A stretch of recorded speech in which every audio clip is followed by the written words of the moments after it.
জোরদার আপনাদের সবাইকে স্বাগত জানাচ্ছি এক্সেল ফার্মাসিউটিক্যালস এর নিয়মিত সাপ্তাহিক পর্ব 6 পক্ষ, যেটা আজকে আমরা আলোচনা করব জিআরডি।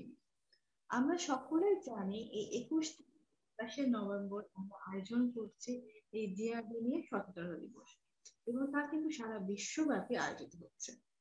আমাদের আজকের অনুষ্ঠানটি পাওয়ার বাই করছে অথেরা প্যারিসের জেলরিন অ্যান্ড গ্যাবি। আমরা বলবো বুক জ্বালা পোড়া আসলে কেন হয়ে থাকে, এর চিকিৎসা ও প্রতিকার নিয়ে। এবং এই বিষয়ে আমাদের সাথে আজকে কথা বলার জন্য সংযুক্ত আছেন স্বনামধন্য ও দেশবরেণ্য gastroenterologist doctor Mohammad Golam Kibria sir, যিনি সহযোগী অধ্যাপক ও জয়েন্ট ডিরেক্টর হিসেবে আছেন ডিপার্টমেন্ট অফ গ্যাস্ট্রোএন্টারোলজি বিভাগ, Sheikh Russel national gastroliver institute and hospital. আসসালামু আলাইকুম স্যার, আপনাকে স্বাগত জানাচ্ছি আজকের অনুষ্ঠানে। কেমন আছেন? ওয়ালাইকুম সালাম, ধন্যবাদ আমাকে আজকের অনুষ্ঠানের সঙ্গে যুক্ত করার জন্য। ধন্যবাদ স্যার। প্রিয় দর্শক বৃন্দ, আপনাদের যদি এই বিষয়টি নিয়ে কোনো ধরনের জিজ্ঞাসা থাকে বা আপনাদের কোনো সমস্যা থেকে থাকে, আপনারা কিন্তু আজকে আমাদের এই লাইভ কমেন্ট সেকশনে আপনার প্রশ্নটি রাখতে পারেন। আমাদের সম্মানিত চেষ্টা করবে আপনার প্রশ্নগুলো সহজ ও সমাধান দেওয়ার জন্য। তো আজকের অনুষ্ঠানটি শুরু করার আগে আমি কিছু কথা শেয়ার করতে যাচ্ছি এই জিআরডি বা বুক জ্বালা পোড়া। আমরা কিন্তু দেখছি যে প্রতি বছর বিশ্বব্যাপী প্রায় 18 মিলিয়ন লোক প্রতি বছর আক্রান্ত হচ্ছে এই জিআরডি বা বুক জ্বালা পোড়া নিয়ে, এবং প্রায় 7.6 মিলিয়ন টাকা অর্থ ব্যয় হচ্ছে এই রোগটির পিছনে। অন্যান্য গ্যাস্ট্রোলিভার বা যে সমস্যাগুলো আছে তার প্রায় অর্ধেক। তাই আমাদের আজকের এই বিষয়টি আশা করি আপনাদের জন্য অনেক উপকার হবে। তো স্যার, আমি আপনার কাছে স্যার জানতে চাইবো, এই যে আমরা 21 থেকে 27 নভেম্বর এই অনুষ্ঠানটি আয়োজন করছি, বাংলাদেশেও এই আয়োজন চলছে, স্যার আপনারা কিভাবে এই আয়োজনটি করছেন বা এটার সার্থকতাটা কতটুকু হয়েছে?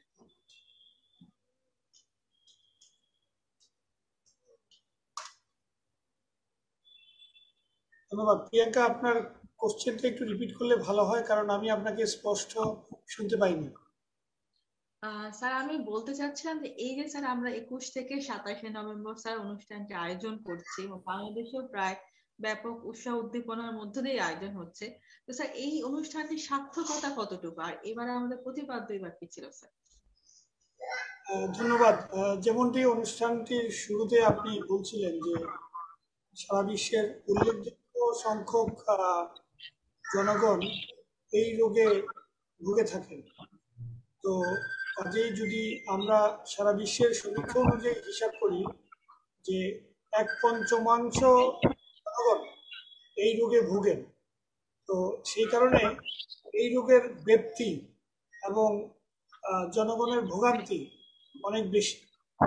যদি আমরা সামনে আলোচনার মাধ্যমে বুঝতে পারবো যে সচেতনতা এবং এই রোগের কিছু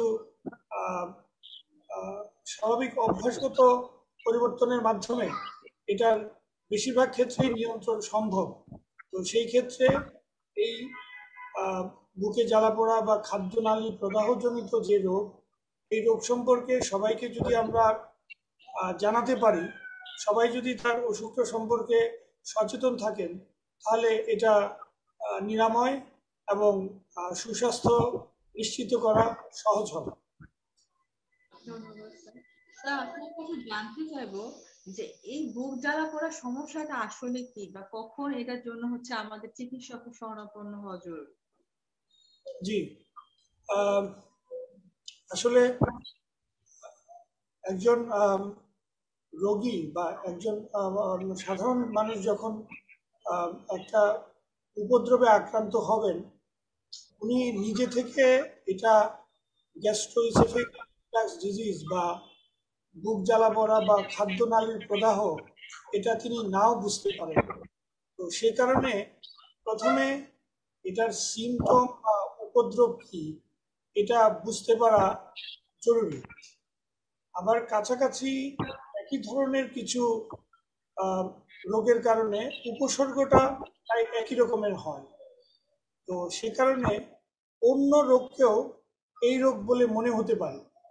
তো সেই কারণে উপদ্রবটা বুঝতে পারা এবং উপদ্রবটা বোঝার পর উপযুক্তভাবে চিকিৎসকের শরণাপন্ন হওয়াটা জরুরি। এখানে আমি বোঝার জন্য, সবার বোঝার জন্য একটু বলি যে আমরা খাদ্য গ্রহণ করার পরে খাদ্যটা খাদ্যনালীর মাধ্যমে প্রথমে আমাদের বুকের ভিতর দিয়ে পেটের উপরিভাগে আমাদের পাকস্থলী থাকে, সেখানে খাবারটা যায়। ওইখানে খাবারটা কিছুক্ষণ থেকে তারপরে এর হজমের জন্য পরবর্তী পর্যায়ে এটা অগ্রসর হয়।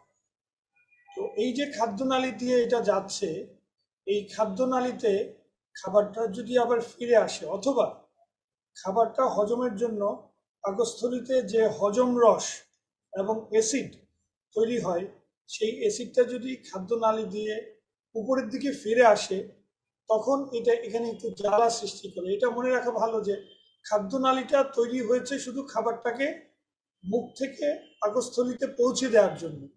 এখানে কোনো হজম প্রক্রিয়া হয় না। কিন্তু এখানে যদি হজম রস এবং অ্যাসিড চলে আসে, তখন এটা বুকের মধ্যে জ্বালা পড়া এবং অন্যান্য সিমটম তৈরি করতে পারে। এবং আমাদের যে খাদ্যনালীটা বুকের মধ্য দিয়ে যাচ্ছে, এর পাশাপাশি আরো কতগুলো অঙ্গ আছে। যেমন আপনার বাম দিকে রয়েছে হার্ট, তার দুপাশে আছে ফুসফুস এবং মাঝখান দিয়ে শ্বাসনালী রয়েছে। এর নিচেই আমাদের ডায়াফ্রাম বা মধ্যচ্ছেদা এবং লিভার এবং অঙ্গগুলা রয়েছে। এই কাছাকাছি অবস্থিত অঙ্গগুলার আপনার যে স্নায়ুবিক উপলব্ধি আমাদের একই জায়গা থেকে হয়ে থাকে। তো সেই কারণে এই অঙ্গগুলার যে কোনোটির উপদ্রবই কাছাকাছি ধরনের সিমটম হয়ে থাকে। তো সে কারণে অনেক সময় একজন রোগীর পক্ষে কোন অঙ্গের কারণে উপদ্রবটা হচ্ছে সবসময় বোঝা সহজ হয় না। তো সে কারণে আমি এখন একটু উপদ্রবগুলো একটু বিস্তারিত বলি। সাধারণত খাবার পরে বুকের উপরিভাগে, পেট থেকে পেটের উপরিভাগ, বুক এবং গলা, এই জায়গাটুকু একটু জ্বালা পোড়া করা। অনেক সময় এটা খাবার কয়েক ঘন্টা পরেও হতে পারে। এটা খাবার কি খাওয়া হচ্ছে তার সাথে অনেক সময় রিলেটেড হতে পারে। অনেক সময় দেখা যায় যে খুব গরম খাবার, কফি, চা, অ্যালকোহল, অথবা খুব স্পাইসি খাবার, চর্বিযুক্ত খাবার, এই জাতীয় খাবারে অনেক সময় খাবারের পর পর এগুলা হয়ে থাকে। কারো কারো এর সঙ্গে ঢেকুর আসে। ঢেকুরের মধ্যে যদি অ্যাসিডের অংশ বেশি থাকে তখন টক ঢেকুর মনে হতে পারে। কারো কারো আবার যে পিত্ত বা বাইল যেটাকে বলে, এটার অংশ চলে আসে, তখন একটু তেতো ভাব মনে হতে পারে। আর যেহেতু আমি বলেছি যে এটা ফিরে আসার কারণে হয়, অনেকের দেখা যায় যে শুয়ে পড়ার পরে এটা হতে পারে। কিছু কিছু অপ্রচলিত উপদ্রব আছে, যেমন বুকের মধ্যে একটু চাপ লাগা বা ব্যথা অনুভব করা। এরকমও এই কারণে হয়ে থাকে যে আপনার অনেক সময় রাতের বেলা রাত্রিকালীন উপদ্রব হয়, ঘুমের মধ্যে বিঘ্ন ঘটে, হঠাৎ করে ঘুম ভেঙে যায়, কাশি শুরু হয়, কারো কারো শ্বাসকষ্ট হয়, অনেক সময় কারো কারো গলার স্বর ফেসফেসে হয়ে যেতে পারে। অ্যাসিডটা যদি মুখ থেকে মুখ পর্যন্ত চলে আসে, তখন মুখটা একটু টক টক ভাব লাগে। এমনকি মুখে এবং দাঁতের যে এনামেল, ওর মধ্যেও অ্যাসিডের কারণে ক্ষয় হতে পারে, যদিও এগুলোর সংখ্যা খুবই কম। তো উপদ্রবগুলা কখন হচ্ছে, আমি যেটা বলেছি খাবারের সাথে অ্যাসোসিয়েশন, এইটা যেমন একটা বা কি খাওয়া হচ্ছে এটা যেমন আপনার নির্দেশ করে যে এটা খাদ্যনালীর প্রদাহের কারণে হতে পারে। আবার এটাও হতে পারে যে অনেক সময় বয়স যাদের বেশি, তাদের এটা হতে পারে যদি একই সঙ্গে তাদের হৃদরোগের ঝুঁকি থাকে, এবং এটা যদি বুকের মধ্যে চাপ বা জ্বালা পোড়ার সাথে ব্যথার মতো মনে হয়, অস্বস্তির মতো মনে হয়, এবং যেটা ঘাড়ের দিকে বা কাঁধের দিকে বা হাতের দিকে একটু রেডিয়েট করে বা এদিকে সহ হচ্ছে বলে মনে হয়, তখন এটা কিন্তু হার্টের কারণেও হতে পারে বলে এটা মনে করা যেতে পারে। কারো কারো পরিশ্রমের পরে যদি হয়, খাবারের সঙ্গে হতে পারে, আবার একটু পরিশ্রম করার পরে হয়, একটু বিশ্রাম নিলে একটু কমে যায়, তখনও এটা ধরে নিতে হবে এটা হার্টের কারণে হচ্ছে। তো যাদের শরীর একটু স্থূল থাকে, অর্থাৎ একটু মোটা ধরনের এবং একটু বয়স বেশি এবং শুয়ে পড়ার পর হয়, তাদের ক্ষেত্রে আপনার এটা জার্ড বা বুক জ্বালা পোড়া, যেটা রিফ্লাক্স এসোফেজাইটিস বলা হয়, সেটা হওয়ার সম্ভাবনা বেশি থাকে।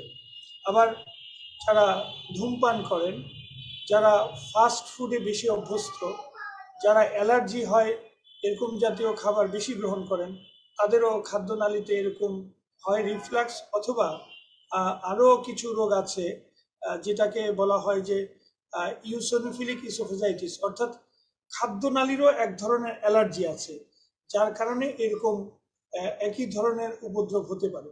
তো ক্ষেত্র বিশেষে যদি এইরকম উপদ্রব হয়, তাহলে রোগী উনি যদি না বুঝতে পারেন, চিকিৎসকের পরামর্শ নিয়ে তারপর রোগটার যথাযথ গুরুত্ব অনুধাবন করে, এটার যদি কিছু পরীক্ষা প্রয়োজন হয় চিকিৎসকই নির্ধারণ করবেন, তারপরে এই রোগের সম্পর্কে সিদ্ধান্ত নেওয়া যেতে পারে। ধন্যবাদ স্যার, আপনি খুব সুন্দর করে বুঝিয়ে বললেন, এবং এটার সাথে যে হার্টের রোগটা অনেক সময় একটা মিসডায়াগনোস হয় সেটাও আপনি খুব সুন্দর করে তুলে ধরলেন স্যার।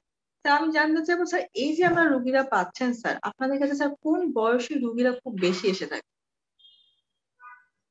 সচরাচর এটা আসলে এটা নিয়ে আমাদের দেশে এবং সারা বিশ্বে এটা নিয়ে কিছু সমীক্ষা হয়েছে। তাতে দেখা গিয়েছে ইয়াং এবং যারা মাঝ বয়সী তারা এই রোগে বেশি ভুগে থাকেন, এবং এই রোগের ভোগার মাত্রাটাও কিন্তু খুব স্বল্প, মাঝারি অথবা তীব্র সিমটমের হয়ে থাকে। তো এটাতে খুব ইম্পর্টেন্ট ইস্যু যে এখানে আপনার যারা অল্প বয়সে বা মাঝ বয়সে এরকম তীব্র বুকের জ্বালায় আক্রান্ত হন, তাদের কিন্তু এতে তাদের কর্মক্ষমতা এবং তাদের লাইফস্টাইল, কোয়ালিটি অফ লাইফেও কিন্তু এই উপদ্রবের কারণে পরিবর্তন হয়। তবে আমি যেটা শুরুতে বলেছিলাম যে আমাদের খাদ্যনালী থেকে পাকস্থলীতে খাবার যাওয়ার পরে এটা যেন ফিরে না আসে, এইরকম একটা মেকানিক্যাল ব্যবস্থা থাকে, একটা ভালভ সিস্টেম থাকে। বয়স বাড়ার সাথে সাথে শরীরের পেশিগুলো যেমন একটু শিথিল হয়ে যায়, তো সেই রকম কিছু শিথিলতা আস্তে আস্তে বাড়ে। কাজেই অনেক সময় কম বয়সে যাদের বেশি আপনার রিফ্লাক্স থাকে, বয়স বাড়লে তাদের এটা বয়সের সাথে সাথে তার তীব্রতা বাড়ার একটা সম্ভাবনা রয়েছে।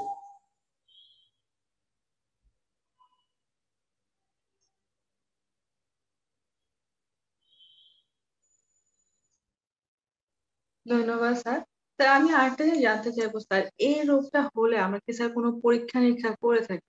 স্যার আমরা অনেক সময় দেখি যে স্যার এন্ডোস্কোপি খুব পরামর্শ দেওয়া হয়। স্যার এই রোগের সাথে কি স্যার এন্ডোস্কোপির কোনো রিলেশন আছে কিনা, সেটা স্যার আপনার কাছে একটু জানতে চাই। এই রোগের পরীক্ষা নিয়ে বলার আগে আমি আরেকটা বিষয় বলতে চাই যে এই রোগটা আমি বর্ণনায় যেমনটা বলেছি যে খাবার এবং অ্যাসিড ফিরে আসার জন্য এটা হয়, কিন্তু এটার কিছু দীর্ঘমেয়াদী জটিলতা রয়েছে। তো এই জটিলতাগুলোর বিষয়ে যদি একটু সতর্ক থাকা যায়, তো সেই দিকটা সহ অ্যাড্রেস করে পরীক্ষা নিরীক্ষার ব্যাপারে সিদ্ধান্ত নেওয়া যায়। প্রথমত আমি বলবো যে যাদের এরকম বুকে জ্বালা পোড়া হয়েছে, তাদের সরাসরি পরীক্ষার কথা না চিন্তা করে তাদের এই যে উপদ্রবটা কি কারণে হয়েছে এটার উপযুক্ত কারণ খুঁজে বের করার জন্য প্রথমে একজন চিকিৎসকের পরামর্শ নেওয়া উচিত। চিকিৎসক রোগের বা উপদ্রবের তীব্রতা, গুরুত্ব এবং তার সঙ্গে আনুষঙ্গিক উপসর্গ সমূহ বিবেচনা করে তিনি প্রাথমিকভাবে ধারণা করবেন এটা কি রিফ্লাক্স ডিজিজ, নাকি এটা হার্টের ডিজিজ, নাকি এটা লিভারের ডিজিজ। রোগের গুরুত্ব বিবেচনা করে উনি তখন এটার পরীক্ষার বিষয়ে চিন্তা করবেন। একজন কম বয়স্ক রোগী যার খাবার সঙ্গে এই উপদ্রবটা জড়িত এবং যেটার সাথে পরিশ্রমটা জড়িত না, যার হৃদরোগের ঝুঁকি সেরকম নেই এবং তার অন্যান্য সিমটমে মনে হচ্ছে সেটা পাকস্থলী কিংবা লিভারের অসুখ নয়, কম বয়সের রোগীদের ক্ষেত্রে প্রথমে এটা চিকিৎসার মাধ্যমে দেখা হয় যে আসলে এটা উন্নতি হয় কিনা। চিকিৎসার মাধ্যমে যদি এটা উন্নতি হয়ে যায় তখন এটা ধরে নিতে হবে যে এটা রিফ্লাক্স ডিজিজ। এর ক্ষেত্রে বেশিরভাগ ক্ষেত্রেই এটা পরীক্ষা করা প্রয়োজন হয় না, কিন্তু যাদের ক্ষেত্রে কিছু ঝুঁকিপূর্ণ উপদ্রব থাকে অথবা যাদের জটিলতার সম্ভাবনা থাকে কিংবা যাদের অন্য রোগের সম্ভাবনা থাকে তাদের ক্ষেত্রে পরীক্ষা করাটা প্রয়োজন। এক্ষেত্রে আমি একটু বলে নিই যে ঝুঁকিপূর্ণ উপদ্রবগুলো হচ্ছে এরকম সিমটমের পাশাপাশি শরীরে রক্তশূন্যতা দেখা দেওয়া, ওজন কমে যাওয়া, শরীরে অস্বাভাবিক দুর্বলতা দেখা দেওয়া, খাবার গিলতে কষ্ট হওয়া, গলার মধ্যে কোনো কিছু আটকে যাচ্ছে এরকম মনে হওয়া, কখনো বমির ভাব হওয়া বা বমির সাথে রক্ত আসা, কালো পায়খানা হওয়া। তো এগুলো হচ্ছে ঝুঁকিপূর্ণ উপদ্রব। এরকম ঝুঁকিপূর্ণ উপদ্রব যদি থাকে অথবা যাদের জটিলতা, যেমন খাদ্যনালী শুরু হয়ে যাওয়া, ওখানে ঘা হয়ে যাওয়া অথবা ওখানে ক্যান্সার হয়ে যাওয়া, যদি এরকম সম্ভাবনা থাকে তখন আসলে এন্ডোস্কোপি করার সিদ্ধান্ত নেওয়া হয়। আবার যাদের ক্ষেত্রে দীর্ঘদিন ঔষধ ব্যবহার করার পরও সমস্যার উন্নতি হচ্ছে না অথবা উপদ্রবের অবনতি হচ্ছে, তাদের ক্ষেত্রেও রোগ সঠিকভাবে নির্ণয় করার স্বার্থে এন্ডোস্কোপি করতে দেওয়া হয়। তো এই ক্ষেত্রে বলা হয় যে এন্ডোস্কোপি খুব ফ্রিকুয়েন্টলি বা হরহামেশাই করা অথবা বারবার করা এইটা কিন্তু মোটেই সঠিক নয়। চিকিৎসকরা রোগের গুরুত্ব অনুধাবন করে তারপরে এই বিষয়ে সিদ্ধান্ত নিয়ে থাকেন।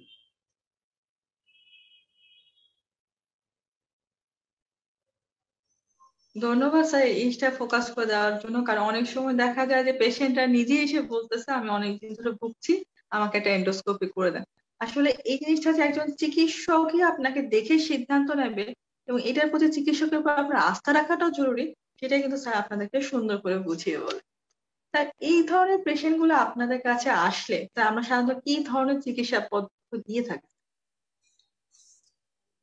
আমি শুরুতে এই রোগের কারণগুলা সম্পর্কে আমি খুব সংক্ষেপ বলেছি জি স্যার। যে এটার উপদ্রবের ধরন, উপদ্রবের কারণ এবং এটা যে জারক প্রস্রাব যে রিফ্লাক্স হচ্ছে এ বিষয়ে ব্যবস্থাটা হচ্ছে প্রথমে জরুরি। এন্ডোস্কোপি যাদের করা লাগে তাদের ক্ষেত্রে অনেক সময় পাওয়া যায় কারো খাদ্যনালী ওখানে ঘা হয়ে গিয়েছে। তো তাদের ক্ষেত্রে প্রথমত শুরুতেই বলা হয় যে লাইফস্টাইল মডিফিকেশন, এবং এর মধ্যে রয়েছে খাদ্যাভ্যাস, যে খাবারের উপাদানগুলো যেগুলো রিফ্লাক্স করে, যেগুলোতে বেশি রিফ্লাক্স হয় সেই জাতীয় খাবারগুলো অ্যাভয়েড করা, একসঙ্গে বেশি না খাওয়া। পাকস্থলীটা যদি খুব ভরাট হয়ে যায় তাহলে এটার যে ভালভ মেকানিজম খাবারটা ফিরে আসা এটা ফেল করে। তো সেই জন্য খুব ভরা পেটে না খাওয়া, তৈলাক্ত খাবার, খুব স্পাইসযুক্ত খাবার, এবং আমি আরো কতগুলা কথা বলেছি যে যেমন আপনার কোমল পানীয়, অতিরিক্ত চা কফি, চকোলেট জাতীয় খাবার, বাটার যুক্ত খাবার, এইগুলো পরিহার করে। সেকেন্ড হচ্ছে যে আপনার রাতের বেলা শুয়ে পড়ার কমপক্ষে 1.5 থেকে 2 ঘন্টা আগে রাতের খাবার শেষ করে ফেলা, অর্থাৎ লেট নাইট স্ন্যাক এই অভ্যাসটা যেন না থাকে। উন্নত বিশ্বে আমরা যদি দেখি, তারা কিন্তু সন্ধ্যা রাত্রিতেই তাদের খাবার দাবার মানে শেষ করে ফেলে, এবং খাবার শেষ করে তারা সঙ্গে সঙ্গে শুয়ে পড়েন না। তো এটা হচ্ছে সমস্যাটা একটা মেকানিক্যাল সমস্যা, এবং সেটার সাথে অ্যাসিড এবং জারক রসের সমস্যা। তো সেটার সমাধানও কিন্তু আমরা সেভাবে যাতে মেকানিক্যাল সুবিধাটা অর্জন করতে পারি, সেই জন্য আমরা মানে খাবার দাবার এবং শোয়া বসা এই ক্ষেত্রে আমরা এই পরিবর্তনটা আনবো। আর তৃতীয়ত, শোয়ার সময় বিছানায় মাথার দিকটা একটু উঁচু যেন থাকে। যাদের এই সমস্যা আছে তাদের এই বিষয়টা নিশ্চিত করতে হবে, তাহলে আপনার রিফ্লাক্সের ইয়েটা কম হয়। অবভিয়াসলি যাদের ধূমপানের অভ্যাস আছে তাদের ধূমপান পরিহার করতে হবে, যাদের অ্যালকোহলের অভ্যাস আছে তাদের অ্যালকোহল পরিহার করতে হবে, যারা বেশি বেশি ফাস্ট ফুডে অভ্যস্ত তারা এই জাতীয় খাবারটা অ্যাভয়েড করতে হবে, অন্তত রাতের বেলা যেন খুব মশলাযুক্ত খাবার কেউ না খায়। আবার যারা কিছু কিছু খাবারে যাদের অ্যালার্জি রয়েছে, যেমন চিংড়ি মাছ, গরুর মাংস বা আনুষঙ্গিক কিছু খাবার দাবার যারা এটা তারা কিন্তু খাবার কমিয়ে দেবে। তো বেশিরভাগ ক্ষেত্রেই এই যে আমি লাইফস্টাইল মডিফিকেশনগুলো বললাম এটাতে কাজ হয়। যাদের ওজন বেশি, শারীরিক স্থূলতা রয়েছে, তারা ওজন কমানোর কার্যকর পদক্ষেপ নেবে। খাবার কমানো ছাড়াও এই ডেইলি এক্সারসাইজের মাধ্যমে ওজন হ্রাস করলে তাদের এই রিফ্লাক্স এপিসোডগুলা কম হবে। খাদ্যাভ্যাস পরিবর্তন এবং জীবনযাত্রার পরিবর্তন এনে যাদের কাজ হয় না তাদের ক্ষেত্রে অনেক সময় ঔষধ প্রয়োজন হয়। ঔষধগুলোর মধ্যে চিকিৎসক অবশ্যই রোগের জটিলতা, রোগের অন্যান্য সম্ভাবনা পরিহার করে যখন তিনি নিশ্চিত হন যে এটা রিফ্লাক্সের কারণেই হচ্ছে, তখন তিনি অ্যাসিড কমানোর জন্য কিছু ওষুধ ব্যবহার করেন, যেমন প্রোটন পাম্প ইনহিবিটর ব্রডলি, যেটা অমিপ্রাজল, এসোমেপ্রাজল, ল্যান্সোপ্রাজল, বিভিন্ন রকমের অ্যাজল গ্রুপের ওষুধ রয়েছে। সেই সঙ্গে H2 রিসেপ্টর ব্লকার যেমন ফ্যামোটিডিন এই জাতীয় ওষুধ রয়েছে। এই জাতীয় ওষুধ নির্ধারণ করা হয়, এবং বেশিরভাগ ক্ষেত্রেই আপনার এই জাতীয় ওষুধগুলো ব্যবহারে রোগের উপদ্রবের উন্নতি হয়ে থাকে। তথাপি অনেক রোগী আছেন যাদের এই সমস্ত ওষুধও কাজ হয় না। তারা তখন দেখা যায় যে আমাদের দেশে যেহেতু ওষুধ এই ওষুধগুলো দোকানে গেলেই কিনতে পারা যায়, চিকিৎসকের পরামর্শ ছাড়া মানুষ গুগল করে নিজে নিজে ওষুধ সেবনে অভ্যস্ত, এবং চিকিৎসকের কাছে কিন্তু অনেক সময় যারা রোগে ভোগেন তারা যে তার উপদ্রবের কথা বলেন না, বলেন যে ডাক্তার সাহেব আমার তো গ্যাস হয়েছে, আমার তো গ্যাস্ট্রিকের সমস্যা, আমার তো রিফ্লাক্স হচ্ছে, তো আমার তো অ্যাসিড চলে আসছে। তো এই সমস্ত ক্ষেত্রে চিকিৎসক কিন্তু অনেক সময় সঠিক সিদ্ধান্ত নিতে পারেন না এই জাতীয় তথ্য দিয়ে। তো চিকিৎসককে যদি সঠিক উপদ্রবগুলো বলা হয় তাহলে তিনি সঠিকভাবে এটার সমাধান, অর্থাৎ লাইফস্টাইল মডিফিকেশন, আপনার ঔষধ এবং প্রয়োজন হলে পরীক্ষা, এগুলা নির্ধারণ করতে পারবে। ধন্যবাদ স্যার। এই যে আপনি একটা জিনিস খুব ভালো বললেন স্যার, এসেই তারা হচ্ছে বিভিন্ন সমস্যার কথা না বলে এই প্রবলেম আমাকে ওষুধ দিয়ে দেয়। এবং স্যার আমরা অনেক দেখেছি যে আমাদের চেম্বারে এসে বলতেছে যে আপনি আমাকে কেন গ্যাস্ট্রিক ওষুধটা দিলেন, এবং তারা গ্যাস্ট্রিকের ওষুধও দেখা যাচ্ছে বলতেছে যে এসোমেপ্রাজল গ্রুপের ড্রাগস গুলো বছরের পর বছর খেয়ে যাচ্ছে। এটাও তো স্যার একটা খারাপ দিক রয়েছে স্যার, এটাও যদি একটু দর্শকদের উদ্দেশ্যে ফোকাস করে দিন। আচ্ছা, আমি ঔষধের লম্বা সময় ওষুধ সেবনের খারাপ দিকগুলো বলার আগে আমি আরেকটা জিনিস বলে নিই, যে আমি একটু আগে বলেছি যে চিকিৎসক এটা অ্যাসেস করে নির্ধারণ করবেন, এবং অনেকের আসলে রিফ্লাক্স রোগ থাকে, কিন্তু যেমনটা আপনি বললেন যে নিজে থেকেই বছরের পর বছর ওষুধ খাচ্ছে, অথচ সমাধান পাচ্ছে না বলেই কিন্তু উনি চিকিৎসকদের বিভিন্ন সময় বিভিন্ন জায়গায় যান। তো কিছু কিছু অসুখ রয়েছে, মানে যাদের জার্ড রয়েছে প্রমাণিত, তার শতকরা 5 থেকে 10 ভাগের জটিলতা হয়। জটিলতাগুলো আমি বলেছি যে ঘা হয়ে যাওয়া, শুরু হয়ে যাওয়া, এমনকি ক্যান্সার হওয়া। তো একটা টার্ম বলে রিফ্র্যাক্টরি জার্ড, অর্থাৎ মেকানিক্যাল সমস্যা, ওষুধ দিয়ে থামানো যাচ্ছে না। তাদের ক্ষেত্রে আপনার কিছু পরীক্ষা করা হয়, যেমন এন্ডোস্কোপি, পিএইচ মনিটরিং এবং ক্ষেত্র বিশেষে ম্যানোমেট্রি, যে ওই জায়গার নাড়াচাড়াটা ঠিক মতো হচ্ছে কিনা সেটাও চেক করা হয়। তো এগুলা করে নিয়ে যখন দেখা হয় যে না ওনার জার্ড এবং এটা রিফ্র্যাক্টরি জার্ড, তখন কিন্তু ওষুধ ছাড়াও এটার অন্য চিকিৎসা আছে, যেমন শল্য চিকিৎসা বা অপারেশনের মাধ্যমে কিছু চিকিৎসা আছে, সেটা করে নেওয়া যেতে পারে। এই সায়েন্টিফিক ভাবে চিকিৎসা না করে বছরের পর বছর ঔষধ সেবন করা অবশ্যই সঠিক নয়। এই যে ওষুধগুলো ব্যবহার করা হয়, এই ওষুধগুলো আমাদের শরীরে যে অ্যাসিড তৈরি করা হয়, এই অ্যাসিড তৈরি হওয়ার আসলে একটা উদ্দেশ্য আছে। এটা হচ্ছে খাবার হজম করা এবং পাকস্থলীর অন্যান্য হজম রসগুলোকে সঠিকভাবে কার্যকর করাতেও এটা ভূমিকা পালন করে।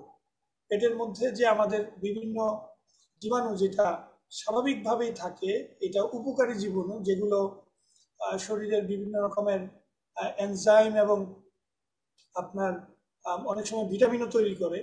তো এই জীবাণুগুলোকেও বিশৃঙ্খলা তৈরি করে এবং খারাপ জীবাণু বেড়ে যায়, এরকম সিচুয়েশন তৈরি করে। শরীরের যে মিনারেল দরকার হয়, যেমন ক্যালসিয়াম এবং অন্যান্য এই মিনারেলগুলা যে শোষণ হয়, যে পিএইচ এ শোষণ হয়, সেই পিএইচটা চেঞ্জ করে ফেলে বছরের পর বছর অ্যাসিড সাপ্রেসিং ঔষধ ব্যবহারের ফলে। তো সেই কারণে আপনার ব্যাকটেরিয়াল ওভারগ্রোথ, মাইক্রো মিনারেল এবং ভিটামিন ডেফিসিয়েন্সি, কারো কারো ক্ষেত্রে কিডনি ফাংশনের দুর্বলতা, অনেক সময় লিভার ফাংশনের দুর্বলতা, বিভিন্ন জিনিস দেখা দেয়। তো কাজেই অযথা বিনা কারণে এ জাতীয় ওষুধ লম্বা সময় ব্যবহার করা সঠিক নয়। উন্নত বিশ্বে দেখা গেছে যারা এরকম ওষুধ ব্যবহার করে তাদের সিউডো মেমব্রেনাস কোলাইটিস নামে একটা রোগ হয়, যেটাতে আপনার ভীষণ রকমের ডায়রিয়া এবং লাইফ থ্রেটেনিং সিচুয়েশন পর্যন্ত হয়ে যেতে পারে। তো আমার মনে হয় সার্বিক দিক বিবেচনা করে যাদের ইন্ট্রাক্টেবল সিমটম, তারা উপযুক্ত চিকিৎসকের পরামর্শ নিলে তাদের সমস্যার সমাধান নিশ্চয়ই হবে, এবং অযথা এই জাতীয় ওষুধ অতিরিক্ত সেবন করে তারা নিজেদের শরীরকে আরো বিপদগ্রস্ত করবেন না। এবং অনেক সময় দেখা যায় যে জটিলতাগুলা চোখের আড়ালে রয়ে যায়। একজনের হয়তো পাকস্থলীতে ঘা হয়ে গিয়েছে অথবা ওখানে ক্যান্সারের মতো উপদ্রব দেখা দিচ্ছে, কিন্তু উনি খালি ওমিপ্রাজল খেয়ে যাচ্ছেন, তাতে তো এটার সমাধান হয় না। অনেকের দেখা যায় যে আমি শুরুতে বলেছিলাম যে হার্টের রোগ, কিন্তু উনি খাচ্ছেন ওমিপ্রাজল। ওনার লিভারে অসুখ হয়েছে বা পাথর হয়েছে, উনি খাচ্ছেন ওমিপ্রাজল। পেটের সমস্ত অসুখই গ্যাসের অসুখ না। প্রকৃত অর্থে গ্যাস্ট্রিক শব্দের অর্থ হলো পাকস্থলী। গ্যাস্ট্রিক বলে কোনো রোগ কিন্তু নেই। কাজেই পেটের যে কোনো উপদ্রবের জন্যই ওমিপ্রাজল বা গ্যাসের ওষুধ, তথাকথিত গ্যাসের ওষুধ খাওয়া, এটা মোটেও সঠিক নয়। ধন্যবাদ স্যার এত সুন্দর করে বুঝিয়ে বলার জন্য, এবং স্যার আপনাদের খুব সুন্দর একটা সাজেশনও কিন্তু দিলেন যে সব মানে গ্যাস্ট্রিকের প্রবলেম বলেই যে আপনি শুধুমাত্র গ্যাসের ওষুধ খেয়ে যাবেন এবং সেটা দীর্ঘদিন খাবেন তা কিন্তু না। এতে কিন্তু আপনার হচ্ছে ভবিষ্যতে অনেক ধরনের সমস্যা হতে পারে। এবং ধন্যবাদ স্যারকে যে স্যার তার এই ব্যস্ততম সময়ের মাঝখান থেকেও আমাদের দর্শকদের জন্য কিছু সময় দিয়েছেন এবং আপনাদের জন্য একদম সহজ ও সরল ভাষায় এই জিনিসটা কি, কেন হয়, কিভাবে আমরা ভালো থাকতে পারি, একদম ওষুধ না খেয়েও কিন্তু ভালো থাকা যায়, সেই জিনিসগুলোও কিন্তু আমাদের মাঝে তুলে ধরেছেন। তো ধন্যবাদ স্যার, পরিশেষে আপনাকে কিছু বলার জন্য অনুরোধ। প্রথমত শরীরটাকে সুস্থ রাখতে হবে।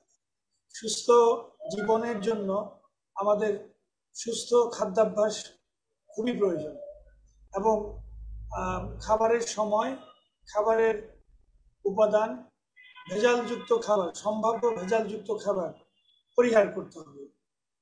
আর যদি আমি নিয়মের মধ্যে থেকে আমার উপদ্রবের সমাধান হয় না, তখন নিজে সিদ্ধান্ত না নিয়ে, নিজে রোগটাকে লেবেল না করে, যারা এটাকে জানেন, এই রোগের জটিলতা সম্পর্কে জানেন, এই রোগের উপযুক্ত পরীক্ষা, চিকিৎসা সবকিছুই জানেন, তাদের পরামর্শ নিয়ে সুস্থ থাকতে হবে। আবার এটা মনে রাখতে হবে যে আমি যদি এক রোগকে অন্য রোগ মনে করি, তাহলে রোগটা ধরা পড়তে দেরি হয়, জটিল হওয়ার পরে ধরা পড়ে যখন অনেক সময় অনেক ক্ষতি হয়ে যায়, এবং এমন পর্যায়ে আসতে পারে যে এই রোগের আর চিকিৎসা সম্ভব নয়, এই পর্যায়ে যে রোগ ধরা পড়েছে। কাজেই নিজের সিদ্ধান্ত নিজে না নিয়ে যারা এটাকে জানেন তাদেরকে সিদ্ধান্ত নেওয়ার সুযোগ দেন, এবং আপনি নিজে সুস্থ থাকেন। সবাইকে এটা নিয়ে সচেতন থাকার জন্য বলাটা সবার আমাদের কর্তব্যের মধ্যে পড়ে। ধন্যবাদ স্যার, এবং ধন্যবাদ এসএ ফার্মাসিউটিক্যালসকে এই যে এত সুন্দর একটি অনুষ্ঠান আয়োজন করে দেওয়ার জন্য, যার মাধ্যমে আসলে আমরা এই ব্যাপারটি নিয়ে সচেতনতা সৃষ্টি করতে পারছি। এবং প্রিয় দর্শকবৃন্দ, স্যার কিন্তু একটা জিনিসের দিকে খুব গুরুত্বপূর্ণভাবে ফোকাস দিচ্ছেন যে এই সমস্যাগুলোর জন্য আপনার অবশ্যই চিকিৎসকের শরণাপন্ন হওয়া উচিত। এর জন্য আপনাকে গুগল সার্চ করে বা নিকটস্থ ফার্মেসিতে গিয়ে দীর্ঘদিন ধরে ওষুধ খাওয়াটা ঠিক না। কারণ এতে আপনার দীর্ঘমেয়াদী যে ক্ষতিগুলো হবে, তখন কিন্তু আমাদের পক্ষে আর কিছু করার থাকে না। তো প্রিয় দর্শকবৃন্দ, ভালো থাকুন, সুস্থ থাকুন, শুভরাত্রি। You are watching Raj TV, জাগরণে বাংলাদেশ। Please